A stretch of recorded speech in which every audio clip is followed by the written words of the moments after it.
Hey, what is going on, Twintendo Nation? Hope you're having an awesome day. In today's video, we're going to be going over my top 10 hopes for Pokemon Generation 8. Now, if you've been subscribed to the channel for at least a year, you'll probably recognize this video. I made a video like this in February last year, but because one, it's been a year, opinions can change. Two, we've had games in the meantime like Pokemon Let's Go Pikachu and Eevee. And three, not everybody saw that video. I thought I'd remake it, get rid of some points I'm not too bothered about, and add in some new points that I really want to see in Pokemon Generation 8. So this is kind of like a remake video.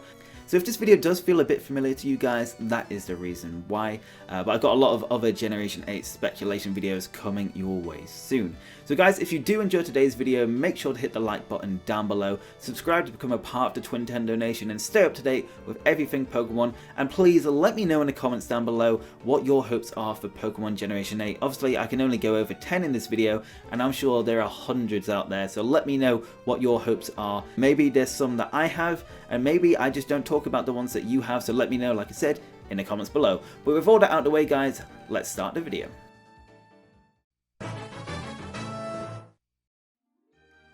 Starting us off is a feature that has been in the world of Pokemon since Generation 6, but in my opinion needs a bit of work. This is player customization. When Pokemon X and Y first revealed trainer customization, there was mass celebration in the Pokemon community, as this change was long overdue. No longer did we have to pick a different gender to differentiate ourselves from our friends. Although on the other hand, we no longer had that excuse to use if we wanted to pick a different gender. It's not like I did that or anything. But yeah, back on point, customization was a great new feature, and although limited in Pokemon X and Y, it was a good first attempt. Now, customization returned in Pokemon Sun and Moon, as well as their Ultra versions. Now, although customization was pretty good, I felt like there'd been no improvements made, as there was a lack of variety of clothes. Now, if I were to improve trainer customization, I'd have brand new clothes appear in the game every month or so as free DLC, as it would give something for players to look forward to. Another cool feature for player customization that I've been mentioning for years is for the player to be able to unlock past characters' clothes, such as previous protagonists like Red and Gold's outfits, as well as evil teams like Team Rocket and Team Magma. If these were given out as rewards for completing the Pokédex, then players would have more incentive to actually complete it once again. Now, customization did return in Pokemon Let's Go Pikachu and Eevee, and it brought along customization for your partner Pokemon, which in this case was either Pikachu or Eevee. This was the first time Pokemon could wear outfits alongside the trainer, and there were some pretty good customization options. Now personally, I can't see this returning for Generation 8, as there was only Pikachu and Eevee who could wear the outfits. Now, it's not impossible for Game Freak to make every single Pokemon customizable in terms of wearing outfits, but I think that's the least of their concerns, and something we won't see till the next Pokemon Let's Go games. Taking the number 9 spot is something that has been needed in Pokemon for a long time, and no game needed it more than Pokemon Sun and Moon. This is more freedom and exploration. Now, this is quite a broad hope as it covers many different problems with Pokemon currently, but I think they can all be solved if more freedom was given to the player. So what problems could be solved by giving the player more freedom to play and explore the region? Well, firstly, one of the biggest complaints of Pokemon would be removed straight away. This complaint is hand-holding, essentially telling the player what they should be doing and guiding them through the main game.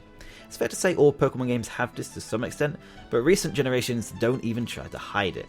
Another complaint is that players want bigger regions, especially open worlds like Legend of Zelda Breath of the Wild, and whilst I admit that would be incredible, I don't think an open world is necessary to give the player more freedom.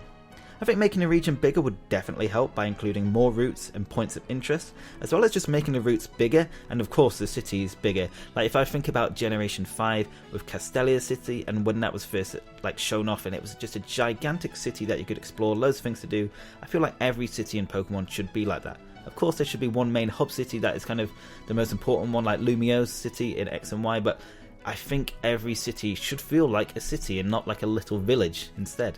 Now, I mentioned in my video last year that side quests would have helped give the player more freedom, as they can choose whether to continue the main story or take some time away from it by completing different objectives. Another problem that could be fixed by giving the player more freedom is no more linear regions like Alola. My biggest complaint with Pokemon Sun and Moon, as well as their Ultra versions, was how linear the Alola region was. You were forced to follow a set path to complete the game with some routes blocked off until you beat the trial captain, and there's just no exploration in that region. I think back to all the other regions, and when you beat the Elite Four you normally unlock a place afterwards to catch the third legendary. So for example, Sky Tower in the Hoenn region for Rayquaza, and Turnback Cave in the Sinnoh region for Giratina.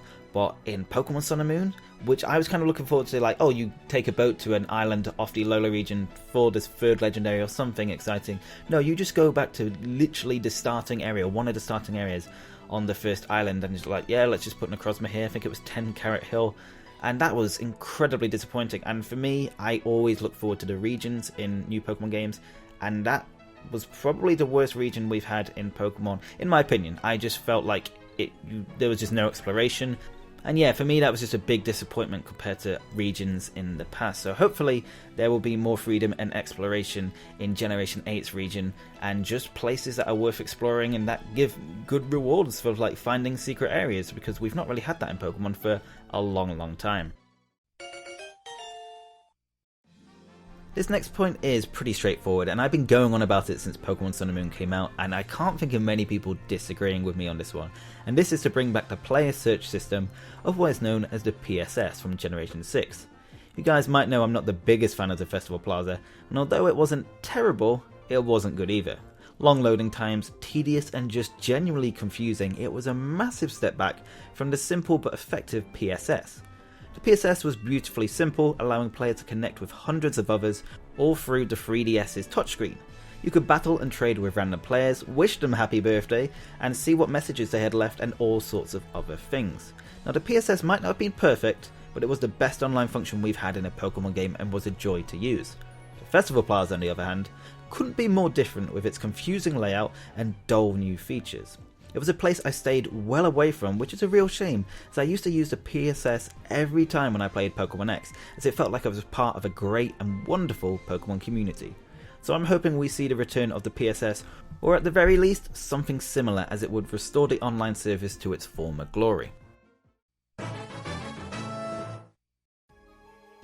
My next hope is something that will get fans old and new excited and hyped for Pokemon Generation 8, and something that will help the franchise from becoming stale.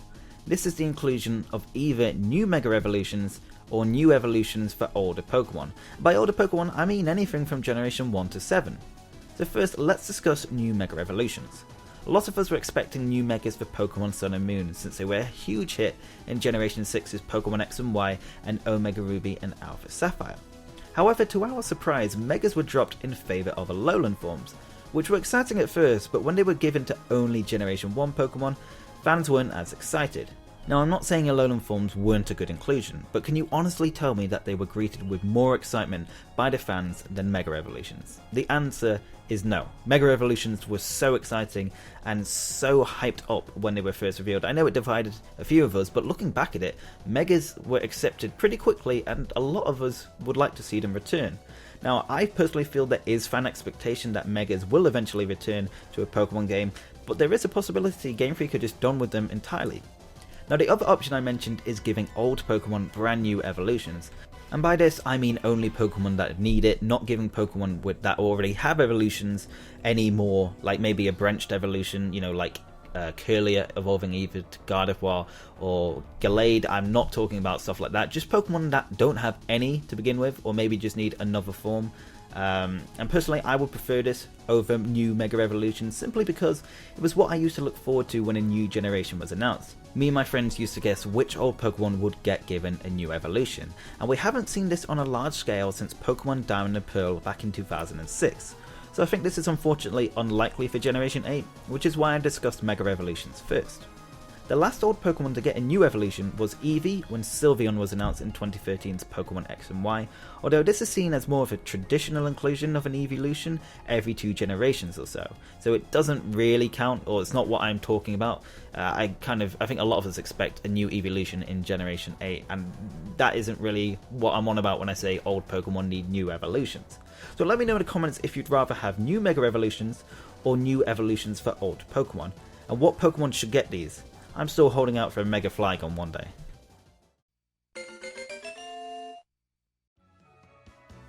In 2018, Game Freak released Pokemon Let's Go Pikachu and Eevee to the world, which was an ambitious Pokemon game but was mainly seen as filler until Generation 8 was announced. Whilst Let's Go was a successful Pokemon game in terms of its sales, it divided the fans because of its content, myself included.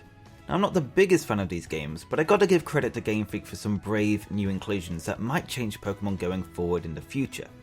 One of these was adding wild Pokemon to the Overworld, and my hope for Generation 8 is that it stays this way. Adding Pokemon to the Overworld made it so much easier to traverse the Kanto region. Instead of running into wild Pokemon all the time like previous Pokemon iterations, you could pick and choose your fights. Or I guess captures in Let's Go.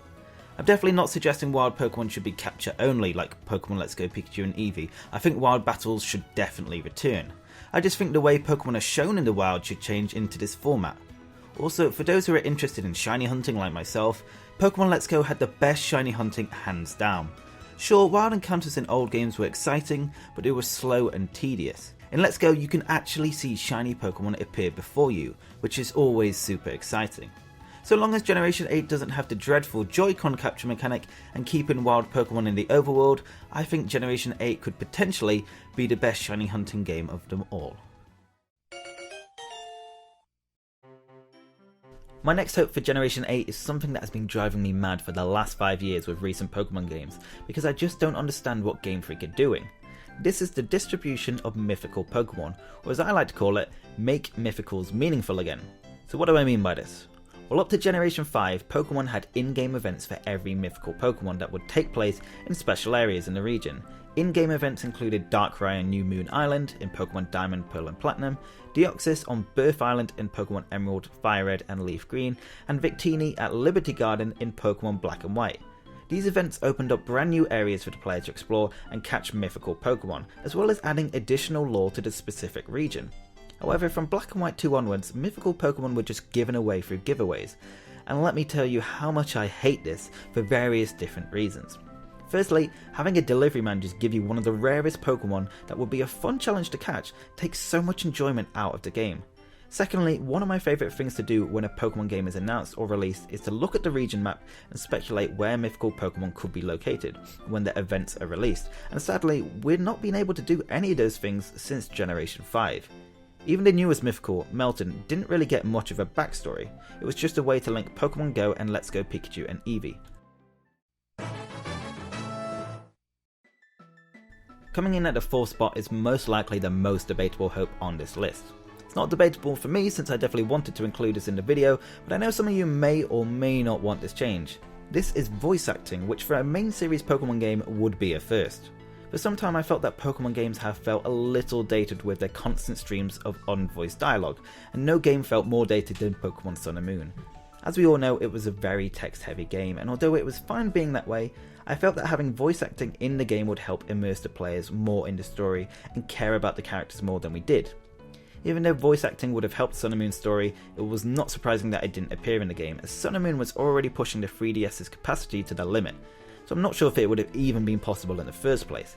However, now that we know Pokemon is moving over to the much more superior Nintendo Switch, voice acting is a real possibility. We've seen a lot of Nintendo's flagship games make the jump to voice acting for better or worse, such as Mario games, Fire Emblem, and even more recently on the Switch, Legend of Zelda. Now, I'm not saying every line of dialogue has to be voiced, but cutscenes with voices would be a nice start. Maybe even certain lines of dialogue outside of cutscenes. Now, since a lot of people watch the Pokemon anime either dubbed or subbed, I feel like you've got to give a lot of voice options to the player, whether they, play it in their native language, English, or even in Japanese. Now, say you've set it to Japanese language and you're still reading technically the text, at least it adds more soul to the game. You're hearing characters talk and you're hearing them express stuff, even if you can't understand the language, and it's kind of technically reading the text boxes like you would in Pokemon Sun and Moon, it would still add so much more to the game than just lifeless bodies of text. So for me, voice acting is a must. I definitely want to see it included in Generation 8, and I think honestly, for those who are against it, I think you'd be surprised how much it would improve Pokemon storytelling just in general. So that's just my opinion. Maybe you guys disagree, let me know in the comments below. Just missing out on the 2nd spot is probably the most simple hope I have for Generation 8, but one I don't expect to happen. This is the inclusion of more new Pokemon. Compared to the first 5 generations, it's no secret that recent generations of Pokemon have had less new Pokemon than we're used to. Generation 1 gave us 151 Pokemon, Gen 2 100, Gen 3 135, Gen 4 107, and Gen 5 a whopping 156 brand new Pokemon. However, Gen 6 gave us a disappointing 72 Pokemon, and Gen 7 which gave us 86 new Pokemon, bringing the total amount of Pokemon to 806, although now, with Meltan, you're up to 807 and Melmetal 808. But still, compared to Generation 3, 4 and 5, new Pokemon has definitely been lacking. Now Generation 6 and 7 did balance out their new numbers of Pokemon by introducing Mega Pokemon and regional variant Pokemon in the lowland forms. However, although I am a fan of those two concepts, I'd just rather have a region with 100 new Pokemon than a lower number of new Pokemon alongside a gimmicky concept. Although, to be honest, Mega Evolutions, wouldn't mind if they came back. Now if it took Game Freak an extra year just to include new Pokemon, I'd probably take that and happily wait. There's no better feeling in a Pokemon game than having so many different new Pokemon to catch, whereas in the last 2 generations, I felt I'd seen all the Pokemon very quickly. Coming in at number 2 is a hope that I know a lot of you are wanting for Pokemon Generation 8, and this is more post-game content. For me, the last game to perfect post-game in Pokemon was Pokemon Heart Gold and Soul Silver. With an extra region to travel to, as well as lots of legendaries to catch, there was so much to be done. Pokemon X and Y and Sun and Moon had very disappointing post-games, possibly the worst in Pokemon games so far, and Ultra Sun and Moon was definitely a step in the right direction with Team Rainbow Rocket and the Ultra Wormhole. And also shout out to Pokemon Omega Ruby and Alpha Sapphire for the Delta episode. I thought that was a pretty good post-game, although it was probably a little too short for my liking, but still that was a step in the right direction.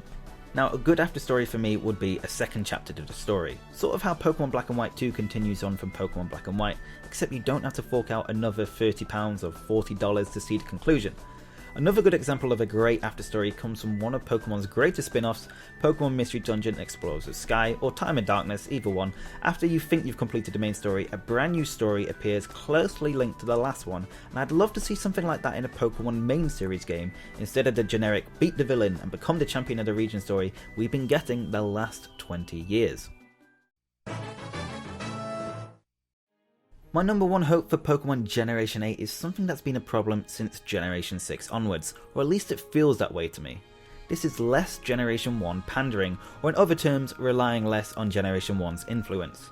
Generation 1 will always be Pokemon's most popular generation, there's no point arguing about that, that's just facts, it will always be. However, from Pokemon X and Y onwards, it's felt like Game Freak have relied on Generation 1's legacy to sell units.